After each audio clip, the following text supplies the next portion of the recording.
ممتحنہ بسم اللہ الرحمن الرحیم۔ ممتحنہ کا جو زمانہ نزول ہے معین کر لیجئے، یہ ان دو رکوعوں کے ساتھ سمجھیے کہ جو سورہ توبہ میں ہم نے پڑھے، دوسرا اور تیسرا رکوع۔ فتح مکہ سے پہلے جو کچھ رد و قدا چل رہی تھی کہ نہیں کرنا چاہیے، کاہے کے لیے فوج کشی کر رہے ہیں، اور اس پر پھر جو اللہ تعالیٰ کی طرف سے جو تبصرہ آیا، منافقین تھے یا ضعفاء تھے، ان کے اعتراضات کے جواب دیے گئے۔ آخر مکے والے کتنے ہی برے صحیح، بہرحال وہ حرم کی خدمت کرتے ہیں، لہذا ان کا ایک نیکی کا مقام بھی ہے۔ وہ ساری دلیلیں ہم پڑھ چکے ہیں۔ سورہ توبہ رکوع 2 اور 3، یہ بھی 2 رکوع ہیں۔ اسی موقع پر ایک بہت مخلص مومن صحابی، ان سے ایک بہت بڑی غلطی ہو گئی۔ حضرت حاتب ابن ابی بلتع رضی اللہ تعالی عنہ، بدری ہیں۔ ان کے گھر والے، ان کا پورا کنبہ ابھی مکے میں تھا، اور ان کا کوئی وہاں پہ رشتہ دار ایسے نہیں تھے کہ جو ان کی حفاظت کر سکے۔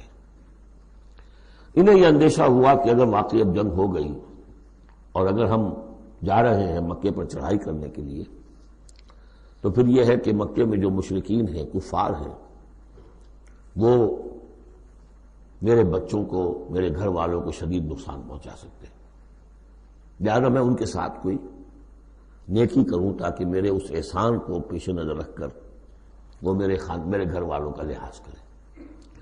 انہوں نے ایک خط لکھا مکے والوں کے نام، اور اس میں گویا کہ وہ سیکریٹ جو ہے وہ لیک کر دیا کہ محمد اب تم پر چڑھائی کرنے والے ہیں صلی اللہ علیہ وسلم۔ یہ احسان دھرا۔ ایک عورت کو وہ خط دیا، اس عورت نے اس خط کو اپنی چٹیا میں باندھ لیا تاکہ تلاشی لی جائے تو کہیں سے نکلے نہ، اور وہ عورت وہ خط لے کر روانہ ہو گئی۔ ادھر حضور کو اللہ تعالیٰ نے وحی سے مطلع کر دیا۔ حضور نے بھیجا حضرت علی اور ان کے ساتھ ایک اور صاحب کہ جاؤ فلاں جگہ اس وقت وہ عورت ہوگی، تم جا کے اس کو وہاں ٹھہری ہوئی ہے راستے میں کسی منزل میں، اس کے پاس خط ہے، وہ لے کے آؤ۔ وہاں پہنچے، عورت موجود تھی۔ محمد رسول اللہ کی دی ہوئی خبر تو غلط نہیں ہو سکتی تھی۔ اس سے پوچھا، نہیں قتل نہیں۔ اس کی جو تلاشی لی تو کہیں نہیں نکلا۔ پھر حضرت علی نے دھمکی دی، دیکھو ہمیں ہمارے نبی نے بتایا ہے تمہارے پاس خط ہے، جھوٹا نہیں ہو سکتا وہ، یا تو تم سیدھی سیدھی خط مجھے نکال دو ورنہ میں تمہیں برہنہ کر کے تمہاری تلاشی لوں گا۔ آج کل آپ کو معلوم ہوگا نا کہ سعودی عرب میں ہیروئن کی سمگلنگ میں عورتیں اپنے پرائیویٹ پارٹس کے اندر بھی یہ سمگلنگ کرتی ہیں اس کے ذریعے سے۔ بہرحال یہ دھمکی سن کر وہ پھر اس نے کھول کے اپنی چٹیا اور نکال کے دے دی۔ وہ خط لے کے آ گئے۔ اب وہ راز کھل گیا۔ ابی بلتع کو بلایا، حاتب نے ابی بلتع کو مان لیا، اپنی حضور یہ میرا خط ہے۔ حضرت علی نے کہا کہ، یا حضرت عمر نے کہ آپ مجھے اجازت دیں کہ میں اس کی گردن مار دوں ابھی؟ آپ نے فرمایا نہیں، حاتب بدری ہے اور بدریوں کے تمام اللہ تعالیٰ پچھلے اگلے گناہ معاف کر چکا ہے، تو اس کی وہ جو فضیلت ہے اس کی وجہ سے جو خطا ہو گئی اللہ معاف کرے گا۔ تو وہ ہے اصل میں کشاکش پس منظر میں جس میں کہ یہ صورت نازل ہو رہی ہے۔ یا ایھا الذین آمنوا لا تتخذوا عدوی وعدوکم اولیاء، اہل ایمان تم میرے اور اپنے دشمنوں کو اپنا دوست اور ولی نہ بناؤ۔ ان کی خیر خواہی، ان کی بھلائی، ان پہ احسان کرنے کی کوشش، ان کے ساتھ اپنے گڈ آفیسز بلڈ کرنے کی کوشش۔ تلقون الیہم بالمودۃ، تم ان پر ان کی طرف رجوع کرتے ہو، بھیجتے ہو پیغام دوستی کے، خلوص و اخلاص کے۔ وقد کفروا بما جاءکم من الحق، حالانکہ انہوں نے کفر کیا ہے، انکار کیا ہے اس حق کا جو تمہارے پاس آیا ہے۔ یخرجون الرسول وایاکم، وہی ہے جو نکالتے ہیں، یعنی جنہوں نے نکالا ہے رسول کو صلی اللہ علیہ وسلم، تمہیں بھی نکالا ہے، ان تؤمنوا باللہ ربکم، صرف اس جرم کی پاداش میں کہ تم ایمان رکھتے ہو اللہ پر، اپنے رب پر۔ ان کنتم خرجتم جہادا فی سبیلی، اگر تو تم نکلے تھے مکے سے اور تم نے ہجرت کی تھی اس لیے کہ میری راہ میں جہاد کرو گے، تو یہ طرز عمل تو پھر اس کے منافی ہے۔ وابتغاء مرضاتی، اور میری رضا جوئی کے لیے تم نکلے تھے، تو سرون الیہم بالمودۃ، تم خفیہ پیغامات بھیجتے ہو ان کو دوستی کے، احسان کے مبنی. وَأَنَا أَعْلَمُ بِمَا أَخْفَيْتُمْ، تم نے خفیہ پیغام بھیجا، میں تو خوب جانتا ہوں جسے تم چھپاتے ہو. وَمَا أَعْلَنْتُمْ، جسے تم ظاہر کرتے ہو. وَمَنْ يَفْعَلْهُ مِنْكُمْ فَقَدْ ضَلَّ سَوَاءَ السَّبِيلِ، جو کوئی بھی تم میں سے یہ کام کرے گا وہ تو پھر سیدھے راستے سے بھٹک گیا. یہ ایک آیت ہے، اب تک نوٹ کر لیجیے. مدنی صورتوں کا جو مزاج ہے. یا ایھا الذین آمنوا لا تتخذوا عدوی وعدوکم اولیاء تلقون الیہم بالمودۃ وقد کفروا بما جاءکم من الحق یخرجون الرسول وایاکم ان تؤمنوا باللہ ربکم ان کنتم خرجتم جہادا فی سبیلی وابتغاء مرضاتی تسرون الیہم بالمودۃ وانا اعلم بما اخفیتم وما اعلنتم ومن یفعلہ منکم فقد ضل سواء السبیل. ان یثقفوکم یکونوا لکم اعداء، اگر وہ کہیں تمہیں پا لیں یعنی تم ان کے ہاتھ لگ جاؤ، ہتھے چڑھ جاؤ، وہ تمہارے ساتھ دشمنی کریں گے. وَيَبْسُطُوا إِلَيْهِمْ أَيْدِيَهُمْ، اپنے ہاتھ بڑھائیں گے تمہاری طرف. وَأَلْسِنَتَهُمْ، اور اپنی زبانیں، بِالسُّوءِ، برے ارادے کے ساتھ تمہیں نقصان پہنچائیں گے، ان کی زبانیں بھی ان کے ہاتھ بھی. وَوَدُّوا لَوْ تَكْفُرُونَ، اور ان کی خواہش ہوگی شدید کہ کسی طرح تم بھی دوبارہ کافر ہو جاؤ. لَن تَنفَعَكُمْ أَرْحَامُكُمْ، تمہیں ہرگز نفع نہیں پہنچائیں گے تمہارے رحمی رشتے. ولا اولادکم، نہ تمہاری اولادیں. یوم القیامہ، قیامت کے دن. یفصل بینکم، اللہ فیصلہ کر دے گا تمہارے مابین. واللہ بما تعملون بصیر، اور جو کچھ تم کر رہے ہو اللہ اسے دیکھ رہا ہے. قد کانت لکم اسوۃ حسنۃ فی ابراہیم والذین معہ، تمہارے لیے ایک اچھا نمونہ ہے، بہت عمدہ ماڈل ہے، اسوہ حسنہ ہے. فی ابراہیم والذین معہ، ابراہیم اور ان کے ساتھیوں کے معاملے میں، ان کی شخصیتوں کی صورت میں. اذ قالوا لقومہم، جبکہ انہوں نے کہا اپنی قوم سے، برملا کہہ دیا، انا براء منکم، ہم بری ہیں تم سے، ومما تعبدون من دون اللہ، اور جن کو بھی تم پوج رہے ہو اللہ کے سوا، ہمارا ان سے کوئی رشتہ نہیں، کوئی تعلق نہیں. ہم اعلان برات کر رہے ہیں ان سے. کفرنا بکم، ہم منکر ہوئے تم سے بھی. وبدا بیننا وبینکم العداوۃ والبغضاء ابدا، اور اب تمہارے اور ہمارے مابین عداوت اور بغض اور بیل شروع ہو چکا ہے، اب یہ ہمیشہ باقی رہے گا. حتی تؤمنوا باللہ وحدہ، جب تک کہ تم ایمان نہ لاؤ اللہ پر توحید کے ساتھ. یعنی جب تک اس طرح لنگی تلوار نہ بن جائے ایک مومن. حزب اللہ کو لنگی تلوار بننا پڑتا ہے، رشتوں کو کاٹنا پڑتا ہے. وَلَوْ كَانُوا آبَاءَهُمْ أَوْ أَبْنَاءَهُمْ أَوْ إِخْوَانَهُمْ أَوْ عَشِيرَتَهُمْ، سورہ مجادلہ میں پڑھا ہے ابھی. تو یہ حضرت ابراہیم علیہ السلام کا معاملہ. إِلَّا قَالَ إِبْرَاهِيمُ لِأَبِيهِ لَأَسْتَغْفِرَنَّ لَكَ، سوائے اس کے کہ ابراہیم نے ایک وعدہ کیا تھا اپنے باپ سے کہ میں آپ کے لیے ضرور استغفار کروں گا. یہ سورہ مریم میں ہم پڑھا ہے، جب اس نے کہا تھا کہ تم نکل جاؤ. وَاهْجُرْنِي مَلِيًّا اراغب انت عن آلہتی یا ابراہیم لئن لم تنتہ لارجمنک واہجرنی ملیہ. حضرت ابراہیم نے کیا کہا تھا؟ سلام علیک ساستغفر لک ربی انہ کان بی حفیہ، میں آپ کے لیے ابا جان میں اپنے اللہ سے دعا کروں گا، استغفار کروں گا. وما املک لک من اللہ من شیء، مجھے اختیار کوئی نہیں ہے آپ کے بارے میں اللہ کے ہاں، کچھ نہیں، آخری اختیار اللہ کا ہے. ربنا علیک توکلنا والیک انبنا والیک المصیر، پروردگار ہم نے تجھی پر توکل کیا اور الیک انبنا، اور تیری طرف رجوع کیا، والیک المصیر، اور تیری طرف لوٹ جانا ہے. ربنا لا تجعلنا فتنة للذین کفروا، پروردگار ہمیں اب کافروں کے لیے تختہ مشق اور تختہ امتحان نہ بنا دے کہ ہمارے اوپر وہ ظلم کرے، اور تو ان کو اوپر آزمائش جو انہیں آزما رہا ہے وہ اس شکل میں کہ ہم پر وہ ظلم کرے. جیسے اللہ تعالیٰ کفار مکہ کو آزما رہا تھا، لیکن تختہ ستم، تختہ مشق کون؟ صحابہ کرام بنے ہوئے تھے. واغفر لنا، اور ہمیں بخش دے، انک انت العزیز الحکیم، یقیناً تو ہی ہے سب کچھ زبردست اور حکمت والا. اب یہاں نوٹ کر لیجئے کہ سورہ توبہ میں آ چکا ہے کہ حضرت ابراہیم نے آخر میں آ کر تبرأ منہ، جب انہوں نے معلوم ہو گیا کہ میرا باپ تو دشمن ہے، اللہ کا دشمن ہے، تو برات کی. یہ آیتیں جو ہیں یہ سن 8 میں فتح مکہ سے قبل نازل ہو رہی ہیں. حاطب بن بلتع کا واقعہ ہے، ابھی مکے تک روانگی نہیں ہوئی ہے. اور وہ آیتیں جو ہیں وہ سن 9 میں نازل ہو رہی ہیں، اس کے بھی ذی قعدہ کے بھی بعد جبکہ واپس آ گئے حضور صلی اللہ علیہ وسلم تبوک سے، لہذا وہ ہوگی محکم، اور یہ بات جو ہے اس کے پہلے یہ گویا کہ تابع رہے گی۔ لقد کان لکم فیہم اسوۃ حسنۃ، تمہارے لیے یقیناً ان کی ذات میں، ان کے رویے میں، ان کے طرز عمل میں ایک اچھا نمونہ ہے، لمن کان یرجو اللہ والیوم الآخر، لیکن کس کے لیے؟ کہ جو اللہ کی بھی ملاقات کی امید رکھتے ہو اور یوم آخر سے ڈرتے ہو۔ بالکل یہی الفاظ وہاں آئے تھے، لقد کان لکم فی رسول اللہ اسوۃ حسنۃ لمن کان یرجو اللہ والیوم الآخر وذکر اللہ کثیرا، یہ سورہ احزاب میں ہم پڑھ چکے ہیں۔ حضور کی شخصیت، آپ کی سیرت اسوہ کاملہ ہے، لیکن فائدہ کون اٹھائیں گے؟ فائدہ صرف وہی اٹھا سکیں گے کہ جو اللہ پر بھی ایمان رکھتے ہوں، آخرت پر بھی ایمان رکھتے ہوں اور کثرت کے ساتھ اللہ کا ذکر کرتے ہوں۔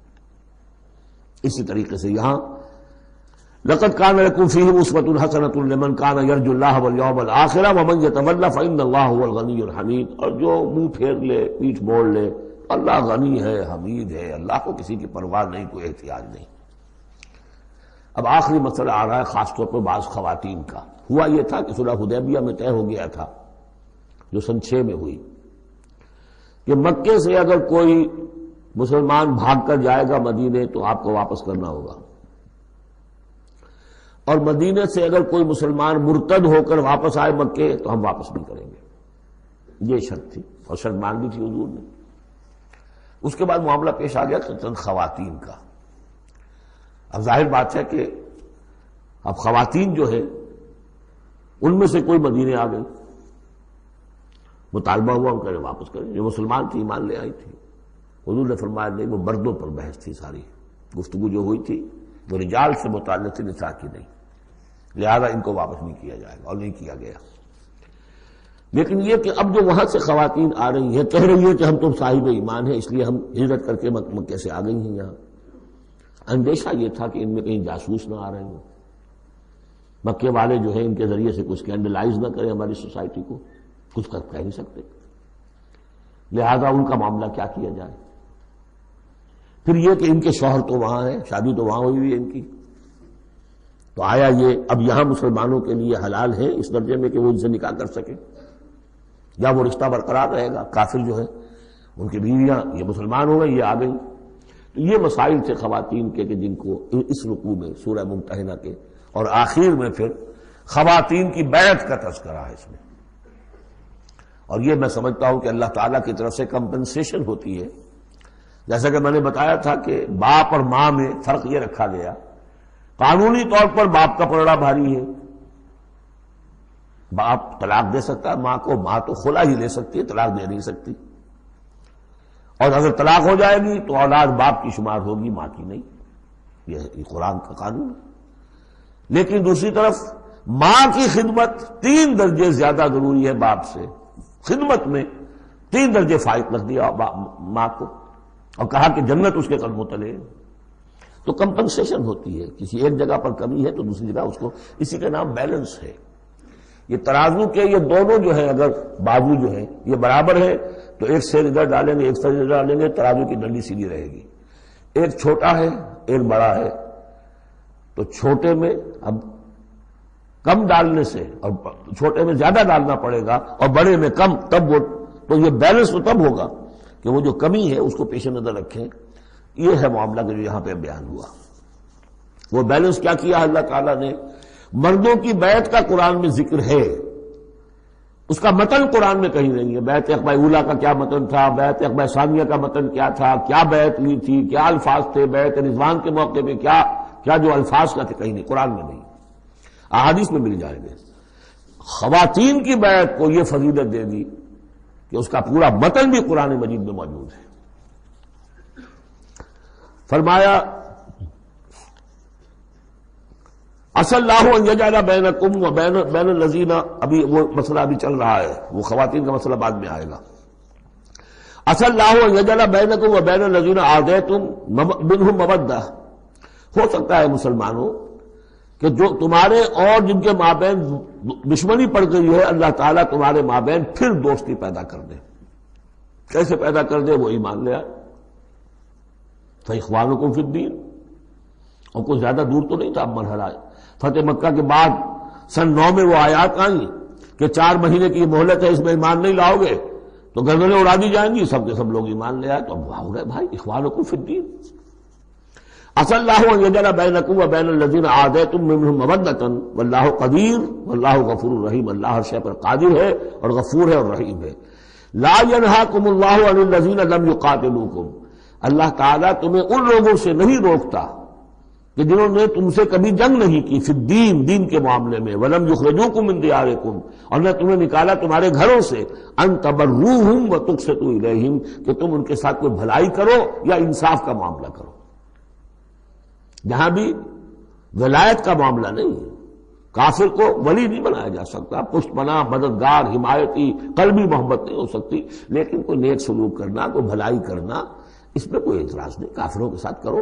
جو غیر حربی ہے، جس کے ساتھ جنگ نہیں ہے، جس نے کبھی آپ کے خلاف آپ کے کسی دشمن کی مدد نہیں کی ہے، اس کا معاملہ مختلف رہے گا۔ ان اللہ یحب المقسطین، اللہ تعالیٰ انصاف کرنے والوں کو پسند کرتا ہے۔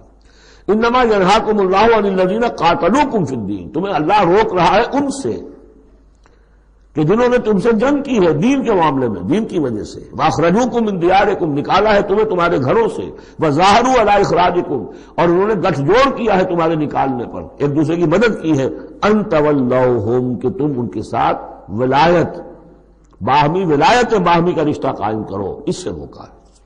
ومن یتولہم، اور جو کوئی ان کے ساتھ دوستی کرے گا، فاولئک ھم الظالمون، تو وہی لوگ ہیں کہ جو ظالم ہیں۔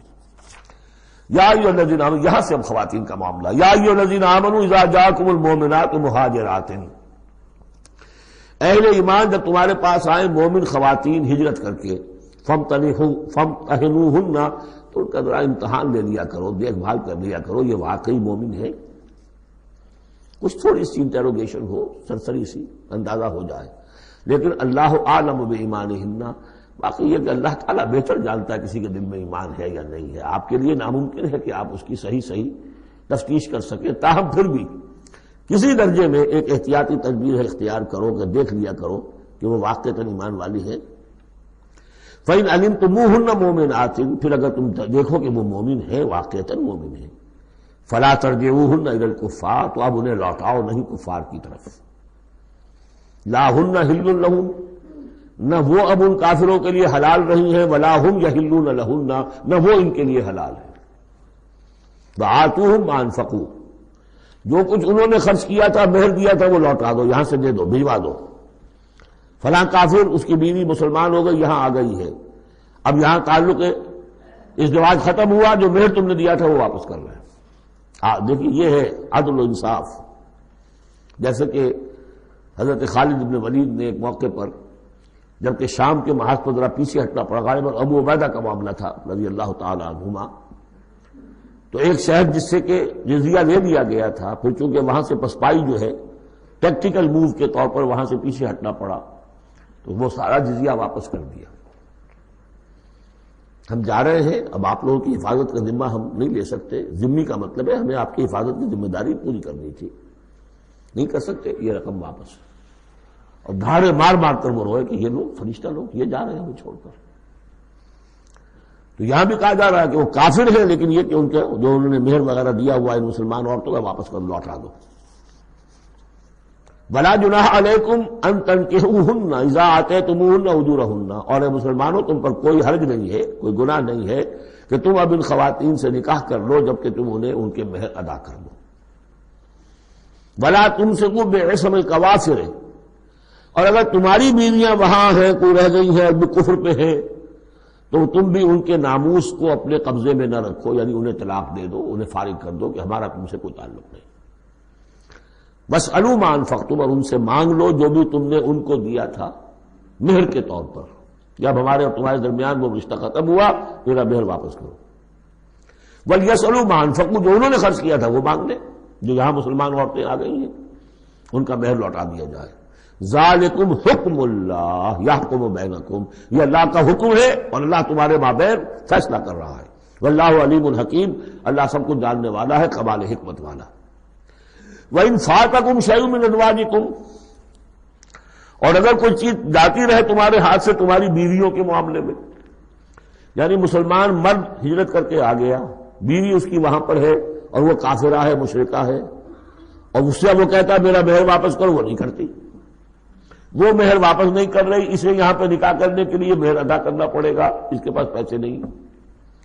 اس مسئلے کا حل بتایا، وَإِنْ فَاتَكُمْ شَيْءٌ مِّنْ أَزْوَاجِكُمْ، تمہارے کچھ لوگوں کی طرف سے اگر انہیں یہ نقصان پہنچ جائے کہ انہیں وہ مہر واپس نہ ملے، فَعَاقَبْتُمْ إِلَى الْكُفَّارِ، یہ کفار کے ہاں رہ گیا، وہ نہیں دے رہے تم مہر، فَعَاقَبْتُمْ، پھر اگر کہیں تمہارا ہاتھ پڑ جائے، کہیں کسی جگہ تمہیں فتح مل جائے، کہیں سے تمہیں مال غنیمت یا مال فہ ہاتھ آ جائے، فَآتُوا الَّذِينَ ذَهَبَتْ أَزْوَاجُهُمْ، تو ان لوگوں کو کچھ دے دلا دو کہ جن کی بیویاں جاتی رہیں اس کفر اور اسلام کی وجہ سے، رشتہ جو کٹ گیا ہے، تاکہ اب وہ اپنی اس رقم سے جو انہیں دی جا رہی ہے وہ یہاں نکاح کر سکیں، اور جو خواتین وہاں سے آ رہی ہیں جن کا کہ حکم دے دیا گیا کہ یہاں سے ان کے مہر واپس کر دو، تو اب ان سے وہ نکاح کریں گے تو مہر دیں گے تو تب ہوگا نا۔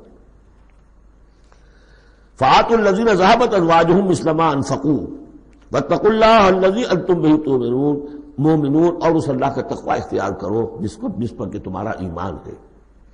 یا ایھا النبی، اے نبی صلی اللہ علیہ وسلم، اذا جاءک المؤمنات یبایعنک، جب آپ کے پاس آئیں مومن خواتین آپ سے بیعت کرتی ہوئی، الا لا یشرکن باللہ شیئا، پہلی شرط یہ ہے کہ وہ عہد کریں کہ وہ اللہ کے ساتھ کسی شے کو شریک نہیں کرے گی، ولا یسرقن، دوسری یہ کہ چوری نہیں کریں گی، ولا یزنین، کوئی بدکاری نہیں کریں گی، ولا یقتلن اولادہن، اپنی اولاد کو قتل نہیں کریں گی، ولا یاتین ببہتان یفترینہ بین ایدیہن وارجلہن، اور نہ ہی وہ کوئی ایسا طوفان باندھیں گی، کوئی بہتان لگائیں گی جو ان کے ہاتھوں اور پاؤں کے مابین سے ہو، سیکشول سکینڈلز، کوئی عورت جو توبہ کر دے کسی کے اوپر اس نے میری آبرو ریزی کی ہے یا اس نے کسی اور اعتبار سے، تو یہ چیزیں بھی نہیں، اور یہ ہوتا رہا ہے، انبیاء تک کے ساتھ ہوا ہے۔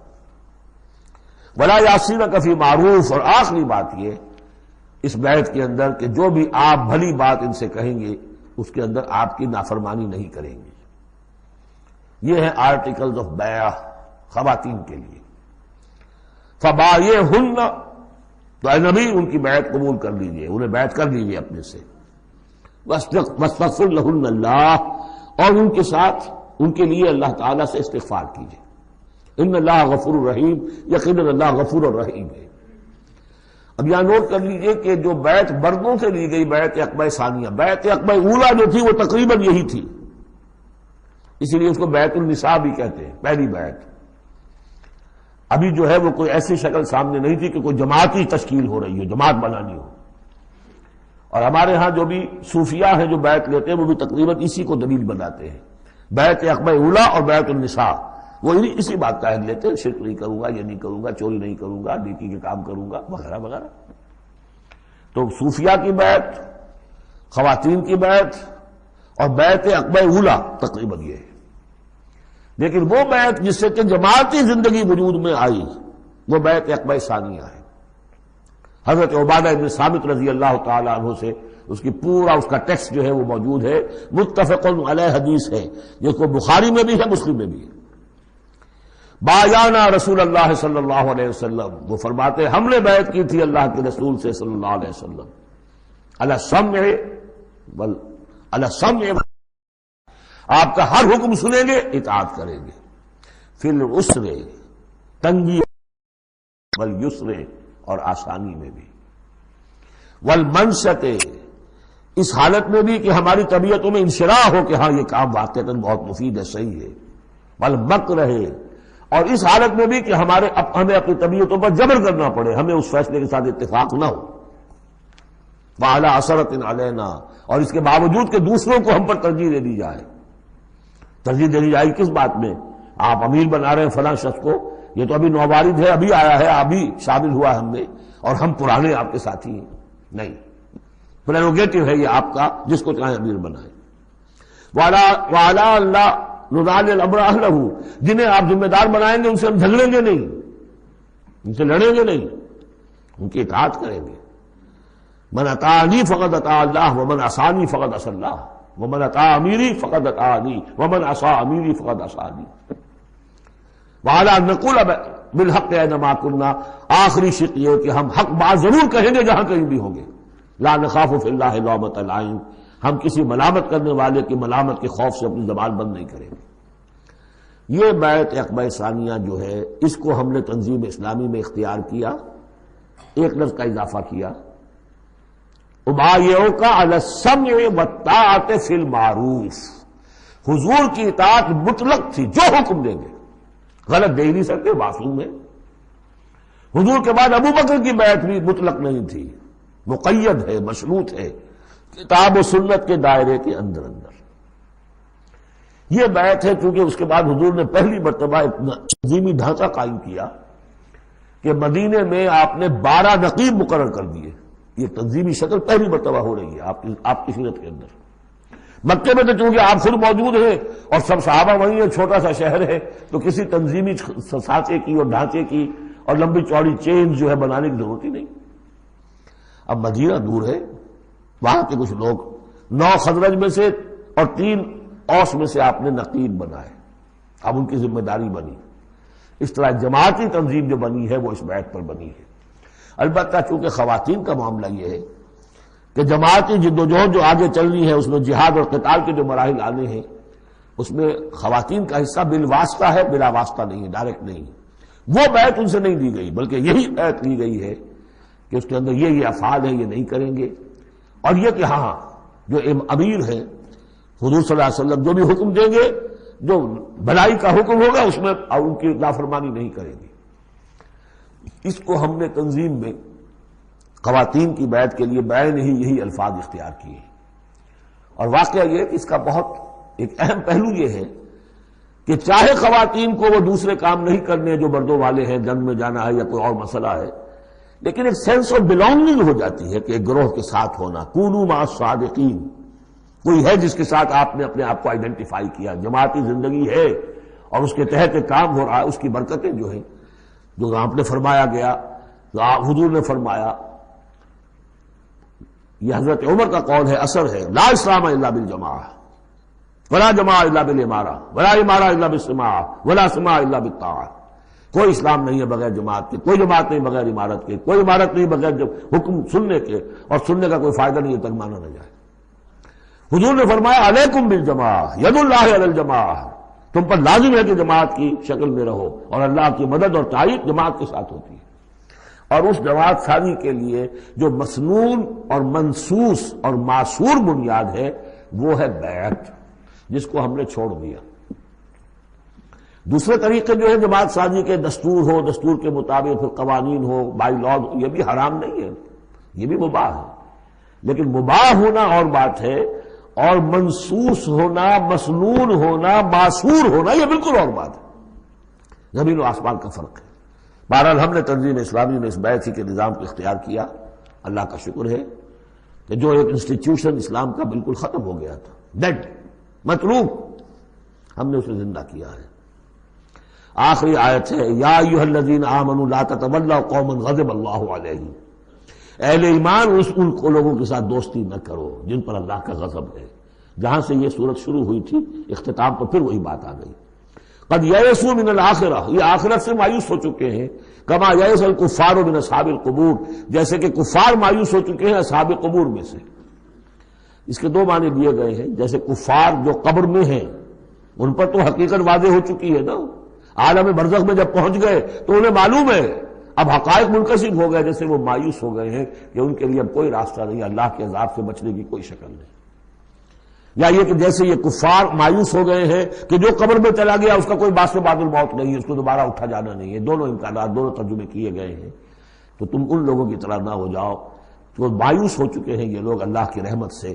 یہ لوگ جو ہیں، یہ جو یہودی ہیں، اور ان کے ساتھ تمہاری دوستی دوست نہیں ہے۔ بارک اللہ لی ولکم فی القرآن العظیم ونفعنی وإیاکم بالآیات وذکر الحکیم۔